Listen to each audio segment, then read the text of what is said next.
C'est pas aussi simple, c'est pas, voilà, on peut pas prédire les choses aussi facilement. Je peux pas vous dire oui, ça va être pareil. Faut apporter de la nuance quand même. Et je vais vous expliquer de quoi je parle.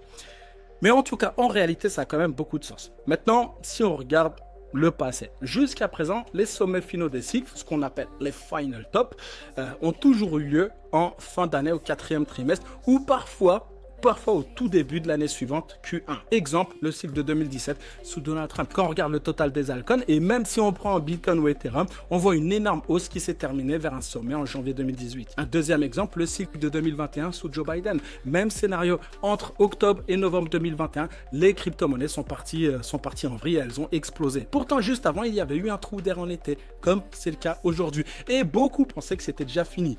Et malgré ça, le marché a explosé une dernière fois Q4 2021. Maintenant, encore une fois, rien n'est garanti. Je vous partage une tête. Si c'est amené à durer davantage, ainsi soit-il. Mais en tout cas, à partir d'aujourd'hui, les 120 prochains jours, il ne faut pas partir en vacances. Il faut rester connecté au marché parce que tout indique que les choses pourraient s'améliorer.